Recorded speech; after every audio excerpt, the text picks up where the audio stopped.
लो भाई बब्बन, बन गई तस्वीर। जरा देखकर बताओ कैसी बनी है। अरे भाई मोहन, मेरी सलाह मानो तो तुम रहने ही दो। एक पेंटर बनना तुम्हारे बस की बात नहीं है। हाँ, तुमने सही कहा। मुझे भी कुछ ऐसा लगता है। खैर, आज शाम की गाड़ी से मैं शहर वापस जा रहा हूँ। कुछ जरूरी काम आ गया है। शहर से वापस आने के बाद तुमसे मिलता हूँ। मोहन अपने घर के दरवाजे पर ताला लगा देता है और वहां से चला जाता है। फिर उसी रात अचानक तेज हवाएं चलने लगती हैं। चारों तरफ डरावना माहौल बन जाता है। तभी मोहन की बनाई हुई पेंटिंग की वो औरत एक खतरनाक चुड़ैल में बदल जाती है और पेंटिंग से बाहर आ जाती है।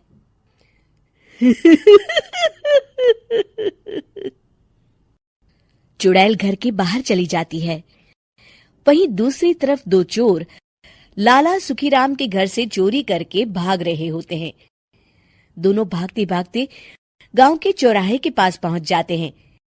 तभी अचानक वो चुड़ैल उन दोनों के सामने आ जाती है।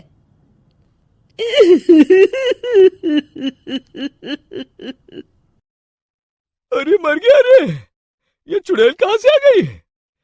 अरे मैंने तो तुझसे पहले ही कहा था कि आज अमावस्या की रात है। आज हमें चोरी नहीं करनी चाहिए। हाँ भाई बिल्ला, तुमने बिल्कुल सही कहा। जरा इसके दांत तो देखो, कितने बड़े हैं। चुड़ैल उन दोनों की तरफ बढ़ती है। अरे चुड़ैल दीदी, तुम चाहो तो ये सारे पैसे और जेवर ले लो, लेकिन हम दोनों को कुछ मत करना।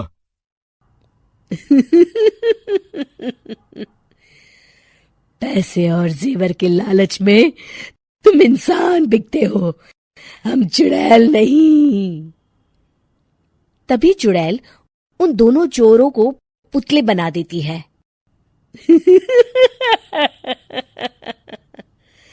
मैं किसी को नहीं छोड़ूंगी। अब कोई मुझसे नहीं बच सकता।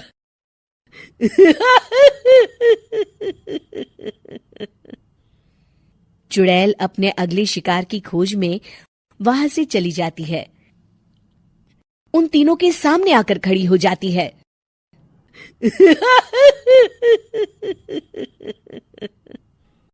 कपिल शर्मा शो बाद में देखना, पहले मुझे देख लो। बब्बन चुड़ैल को देखते ही पहचान जाता है। अरे ये तो तस्वीर वाली औरत के जैसी दिख रही है। मुझे अभी नहीं मरना है। अरे भागो रे! तीनों वहां से भाग खड़े होते हैं। बब्बन तो किसी तरह अपनी जान बचाकर वहां से भाग जाता है, लेकिन हरिया और बिरजू को चुड़ैल पकड़ लेती है और उन्हें पुतला बना देती है। फिर चुड़ैल बब्बन को पकड़ने के लिए उसका पीछा करती है, लेकिन बब्बन उसे कहीं नहीं दिखाई देता। अरे वो मोटा तो बड़ा तेज भागता है, शायद उस तरफ गया होगा। बब्बन एक दीवार के पीछे छुपकर बैठ जाता है और चुड़ैल उसके सामने से आगे निकल जाती है। बाल बाल बच गया। अगली सुबह बब्बन सभी गांव वालों को सारी बात बता देता है। फिर उस चुड़ैल के डर से रोज शाम होते ही पूरे गांव में सन्नाटा छा जाता था और कोई भी अपने घर के बाहर नहीं निकलता था। अरे ये क्या हो गया? इतनी देर से घूम रही हूं, अभी तक एक भी आदमी नहीं मिला। अरे कहां मर गए सबके सब? चुड़ैल वहां से चली जाती है। इस तरह कुछ दिन बीत जाते हैं। फिर एक दिन मोहन गांव वापस आता है। बब्बन उसे बताता है कि उसकी बनाई तस्वीर से एक चुड़ैल बाहर आ गई है। मोहन समझ जाता है कि ये कोई आम कागज नहीं है। वो जो भी उस कागज पर बनाएगा वो असलियत का रूप ले लेगा। अरे मोहन भाई, अब तुम क्या करने वाले हो? मेरे पास एक बहुत बढ़िया तरकीब है। मैं इस कागज पर उस चुड़ैल की एक ऐसी तस्वीर बनाऊंगा जिसमें वो तपती धूप के नीचे खड़ी दिखाई देगी, और फिर जैसे ही सवेरा होगा वो चुड़ैल इस कागज से निकलकर बाहर चली जाएगी और सूरज की तेज धूप में जलकर राख हो जाएंगी। मोहन बिल्कुल वैसे ही तस्वीर बना देता है और जैसे ही सवेरा होता है वो चुड़ैल कागज से निकलकर बाहर धूप में चली जाती है और सूरज की गर्मी बर्दाश्त नहीं कर पाती और जलकर राख हो जाती है।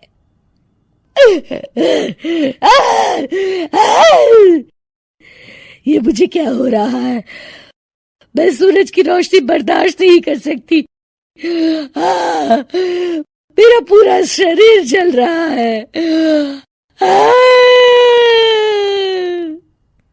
और इस तरह चुड़ैल के जलते ही पुतले बने सभी लोग पहले की तरह इंसान बन जाते हैं। दोस्त होना भी जरूरी है। यार राहुल, कैसे हो? चलो कहीं घूमने चलते हैं। हाँ ठीक है, कहाँ चलेंगे? कहीं पहाड़ों पर? अच्छा आइडिया है। ठीक है, मैं बस की टिकट बुक करवा देता हूँ और अच्छा सा होटल भी देख लेता हूँ। ठीक है भाई, लेकिन जल्दी करो। लाइफ में इतना स्ट्रेस हो गया है कि कुछ दिन का रेस्ट तो बहुत जरूरी बन गया है। राज का शाम को फोन आता है राहुल के पास। राहुल, मैंने टिकट बुक करवा दिया है। आज शाम की ही बस है, जल्दी से सामान पैक कर लो। ठीक है, सामान तो मैंने पहले ही पैक कर लिया है। अब तो बस शाम का इंतजार है जब हम बस पकड़ेंगे और निकल पड़ेंगे धर्मशाला की ओर। शाम को दोनों दोस्त बस स्टॉप पर मिलते हैं और फिर वहाँ से निकल पड़ते हैं शिमला की ओर। सुबह होते होते ये दोनों दोस्त शिमला पहुँच गए, जहाँ ये होटल पहुँचे और वहाँ से निकल पड़े पहाड़ों पर घूमने। राज, यहाँ पहाड़ों पर कितना सुकून है ना। दूर दूर तक सिर्फ और सिर्फ पहाड़ ही है और घूमने आए लोग भी यहाँ कितनी मस्ती कर रहे हैं। हाँ भाई, ये तो है। चलो कुछ खा ले। दोनों एक रेस्टोरेंट में पहुँच गए। वहाँ इनकी रेस्टोरेंट चलाने वाले लड़के से दोस्ती हो गई, जिसका नाम जितेंद्र था। जितेंद्र, तुम यहाँ कब से हो और रेस्टोरेंट खोलने का प्लान कैसे बनाया? अरे भाइयों, मैं तो यहीं का हूँ। बस बाहर कुछ साल के लिए गया था नौकरी करने, पर फिर लौट आया और अपने यहाँ ही रेस्टोरेंट खोल लिया। पिछले 6 साल से यहीं पर हूँ। अरे लेकिन जितेंद्र, एक बात तो बताओ, रेस्टोरेंट ही क्यों? कुछ और काम क्यों नहीं? और भैया, अपना तो ये मानना है कि आदमी दुनिया में कहीं भी हो लेकिन उसे भूख तो लगेगी ही, और इसके लिए उसे खाना तो चाहिए ही। यानी ये धंधा कभी मंदा नहीं पड़ता, इसलिए ये काम शुरू किया था। लेकिन इस काम में क्या मुनाफा भी होता है या फिर बस ऐसे ही काम चल रहा है शौकियाना तौर पर?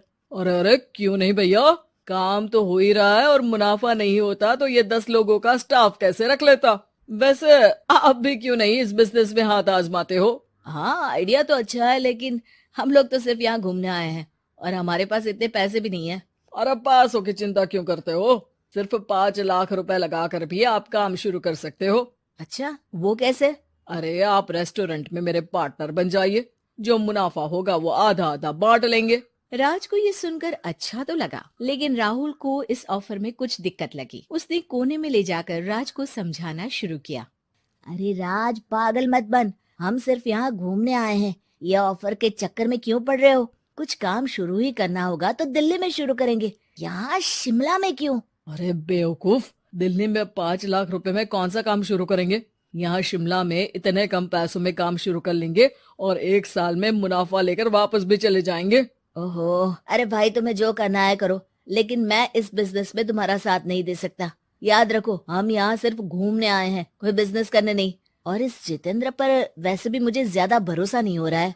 अरे तुम्हारी यही तो दिक्कत है, तुम्हें किसी पर भी भरोसा नहीं होता, लेकिन मुझे तो है। मुझे पता है कि इतने कम पैसों में मुझे जितेंद्र अपना बिजनेस पार्टनर बना रहा है। अरे लेकिन क्या गारंटी है कि पैसे लेने के बाद जितेंद्र तुम्हें बेवकूफ नहीं बनाएगा?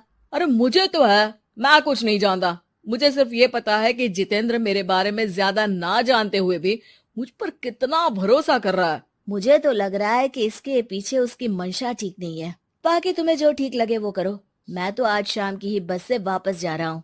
ठीक है, तुम चले जाओ, लेकिन याद रखना कि आज के बाद मुझसे कभी बात करने की कोशिश मत करना। राहुल गुस्से में वहाँ से चला जाता है। दूसरी ओर राज और जितेंद्र साथ में मिलकर काम करने लगे। राज ने अपने घर से 5 लाख रुपए ये कहकर लिए कि जल्द ही वो 2 गुने पैसे कमाकर 6 महीनों में लौटा देगा। कुछ दिनों बाद, भाई जितेंद्र, तुमने 5 लाख रुपए तो ले लिया है, लेकिन काम में बहुत तेजी नहीं दिख रही है। अरे भाई, काम में थोड़ा समय लगता है, चिंता मत करो यार। हाँ वो तो ठीक है, लेकिन मेरे पैसों का तो कुछ हिसाब दो। कहाँ लगाया तुमने? अरे बड़े आए पैसों का हिसाब मांगने वाले। वो तो शुक्र मनाओ कि इतने कम पैसों में मैंने तुम्हें काम पर रख लिया है। क्या कहा तुमने? मुझे काम पर रखा है? अरे मैं तो तुम्हारा बिजनेस पार्टनर हूँ। बड़ा है आप पार्टनर बनने वाला। औकात देखिए अपनी, 5 लाख में रेस्टोरेंट खरीद लिया है क्या? ऐसा है तो मेरे पैसे वापस करो, मुझे तुम्हारे साथ काम नहीं करना है। अरे पैसे कैसे, वो सब तो काम में लग गए। अब तुम्हें वापस जाना है तो चले जाओ, कोई पैसा नहीं मिलने वाला है। राज को अपने साथ होने वाले धोखे का एहसास हो चुका था, लेकिन तब तक देर हो चुकी थी। उसे अपने दोस्त राहुल की याद सताने लगी, जिसने पहले ही आगाह कर दिया था कि इस बिजनेस में धोखा है, लेकिन अब तो देर हो चुकी थी। राज को अब कोई रास्ता नहीं सूझ रहा था। जितेंद्र भाई, मेरे पैसे वापस कर दो ताकि मैं लौट जाऊं। मुझे अब तुम्हारे साथ कोई काम नहीं करना भाई। ये सुनते ही जितेंद्र अपने कुछ साथियों के साथ राज पर टूट पड़ा और उसकी जमकर पिटाई कर दी। राज बेहोश हो चुका था। जब उसने आंख खोली तो उसे अपने सामने पूरा परिवार, पुराना दोस्त राहुल भी दिखा। सभी को देखकर राज की आंख में आंसू आ गए। राहुल, मुझे माफ कर दो। अगर समय रहता मैं तुम्हारी बात मान लेता